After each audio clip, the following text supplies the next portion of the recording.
Honestly, it's just like the title says. I don't know how to feel about this game. I mean, there are so many parts that are just so ass. So much of the game is so frustrating and tedious to get through that I thought of many times of quitting the game. Now, I have not completed the game yet. I am around 70 hours into the game, but from that, I think I have a good beat on things. Let's start off with the combat. It is floaty, spammy garbage for the most part. Like, when you are fighting the normal enemies, there's no strategy involved. You just spam left bumper and go to town on these bitches. Even the shield guys, you can kind of just spam attack and they will go down eventually. The power of normal enemies is in groups, so you will often get ganked by a bunch of guys, but as long as you have enough healing items, it's no big deal. Then all of a sudden for the bosses, Uh-oh. the difficulty ramps up from like a 2 or 3 to like a 9. You gotta learn timings and movesets and all that bullshit. The bosses range from pretty cool to downright annoying as fuck. Like, I will say, my favorite fight so far has to be either the Staglord fight or Mirrodin, because those, the movesets were well telegraphed and the difficulty was not too bad for the most part. But then other boss fights are downright annoying as fuck. Like, I don't know why, but for like 50% of the fights, they've had it so that while you are fighting the boss, you are surrounded by normal enemies. And if you get too close to the edge, then the normal enemies start attacking you. And you cannot attack them back. Trust me, I've tried. It is annoying as fuck because you are locked onto the boss, then all of a sudden the lock-on switches, and now you are facing the complete opposite way because of a normal enemy. Like, what the fuck? Like, I don't usually mind stage hazards, I don't mind difficulty, but I do mind jank, especially in boss fights, and some of them were extremely tedious to fight because of this. That is just one example of the jank. The lighting and stuff is also seriously hindering the boss fights because at night, you cannot make out the moves that the bosses are doing. So you either need to go into focus mode or try and predict a dodge. It's jank like this that really grinds my gears. I also think that the bosses rely way too much on stage hazards or one-shots. Part of what made the Staglord fight fun was that there was no bullshit. It was just you and another guy, one-on-one. Mirrodin did have stage hazards, but they weren't too bad to deal with because they did not do too much damage and you just needed to like stay away from the parts that had like stage hazards and stuff. But other bosses, oh boy, they have one-shots or moves that do insane damage, stage hazards, and moves that go through blocking. So you don't have the timings down pat, well, good luck. I think that the bosses rely way too much on these kinds of moves rather than having interesting movesets. And the bosses do have interesting movesets, but with all the bullshit that comes with a boss fight, it just made things frustrating rather than fun. And because of all the bullshit, you better come really well prepared to a boss fight. This means that you will need to stock up on as much health items as possible, because during it, you will be chugging as much heals as possible to deal with all the damage that the boss and stage hazards cause you.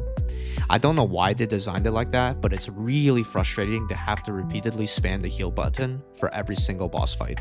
It did not help for me that I didn't understand that when you want to combo, you cannot spam the attack button. You need to hold it, which by the way, they do not explain at all.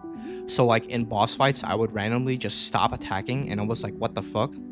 It wasn't until I was 50 hours in that I figured it out for myself. But again, like, why was this not explained in the tutorial? Speaking of bad controls, the controls for the game do not seem well laid out. I played on controller, so I don't know how to feel about mouse and keyboard, but on controller, the controls are all stuffed together and put together pretty badly. Like, for one, spamming the attack button is not the right way to do things, but for running and horse riding, for some reason, rather than having a toggle for those, that is when you have to spam the run button repeatedly. Like, it's just so counterintuitive. And that is not the only thing I had difficulty with. Like, I will admit, sometimes it was my fault, like I didn't think hard enough, but I looked up a ton of tutorials for this game. Like, this is the single most tutorials I've had to look up for a game, like, ever. I swear they don't explain half of this shit. Or if they do, they don't explain it well enough. Like, fishing, I had to look up. The charge attack on the focus punch is super jank. There's just so much jank in this game. It does not help that this game also has two things that I don't like most of the time: farming and follow quests. Like, why do follow quests exist? They are slow, tedious, and painful. They serve no purpose other than to draw out playtime. And for what? So you can listen to a boring ass conversation. Like, You could achieve the same thing with a small cutscene. In fact, I would prefer they show the cutscene. As for farming, you need to farm things like meat and stuff in order to make meals, which again is tedious busy work. Like, you repeatedly have to go to the store and buy meat or find animals to kill, then go to a cooking pot if one is nearby, and then slowly cook like 20 meals so you have enough for hard bosses. I much prefer having an item in game to heal you, and you have like a set amount of charges for that item and it can be upgraded, similar to a Souls-like game. But I understand that that's not always the way to go, especially for a game like this. But I do feel like the healing could have been done better. I prefer if you could just farm healing items off enemies and stuff, but the drop chance is pretty low for that, so you can't really rely on it. So, gotta go farming. Same can be said for mining materials for upgrades, but for that it's not a big deal because the ores are pretty easy to get for the most part. Another aspect that is kind of annoying is the storage space you get. You have to do quests to get more storage space. Later into the game it becomes less of a big deal, but I can't remember how many times I got the notification that my storage space was full and I can't pick anything else up. It's kind of annoying for a game where you have to pick up a shit ton of stuff, and I think that they should have been more generous with that, but that is more of a nitpick than an issue, to be honest. The quests, well, they are okay. The best ones are where you have to go to a place and fight a guy or fight a boss or something similar. There's fetch quests, which, I mean, you gotta have those. And others where you have to go to specific places and events. Fine. Those quests are just okay. I think that some of them, though, are like really tedious, especially when it's supposed to be a main quest and the quest is just, hey, follow this guy on a horse, or hey, go get me something. Especially for a main quest, it feels very underwhelming. Also, some of these quests just feel completely broken, like the ones with the Buddha statues, and you have to like reattach the hands to the statues. You have to play it to see it, but it is just so badly designed. I don't know why. Likewise, exploration is just okay. There's not really a huge incentive to go exploring other than the quests and maybe once in a while finding a boss and maybe once in a while a puzzle for an abyss artifact. And traversal ranges from okay to downright frustrating at times. It depends on the terrain around you. If it is flatland, it is no sweat, you just hop on your horse and just ride around. But if you're surrounded by mountains, it gets really annoying because you need to repeatedly use your downward focus punch to get places that are above you. And that is really tedious to do.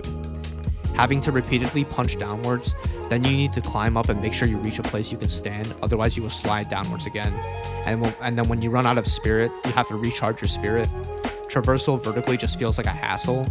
There was one place that was so AIDS to traverse though, and that was Serpent Marsh later into the game. Because that place is literally all vertical traversal.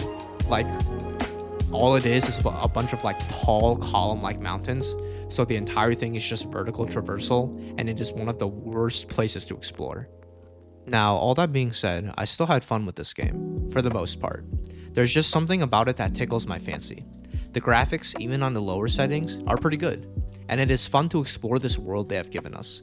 Riding around on your horse down the road, going from one town to the next, exploring the different regions like Peylun and Demonis. The combat, while it does have its downsides, is still somewhat enjoyable. Swinging your sword, just mowing down enemies. The highlights of the combat is definitely when you have to participate in like the gigantic battles that they have set up between factions. It feels like a big battle, even if your side does not do much, and you just get to go to town mowing down enemies left and right. And again, although there are some boss fights that are really annoying, there are still some good boss fights in the game. Later down the line, there's a boss that has like a leopard mask and does karate. That boss is pretty fun, even though it does take place in one of the most annoying places ever, Serpent Marsh. And although farming is annoying, it's still fun to kill things and collect loot. There's something addicting about picking up a bunch of stuff from fallen enemies and then hoarding your massive amount of loot you have just collected. And although some attacks do feel floaty, the charge attack feels like it has a lot of weight and is really fun to use, especially when you have the core that allows you to generate like 3 wave slashes when you do the charged heavy. It is always satisfying to land that. So yeah, while there are a massive amount of issues to Crimson Desert, I did have fun with the game for the most part and up to a certain point. I unfortunately have not finished it yet. It is just way too long of a game, and it is too frustrating at this point in time for me to keep playing. Like, at this point, where I'm at in the game, I'm not really having fun anymore with it, to be honest. So for what it is and for what I played, I think I will have to give this game a 5 out of 10. Thank you so much for watching. If you like this review, please like and subscribe or support me on Patreon. I would love the support. Or if you have any feedback, let me know in the comments. As always, have a great day.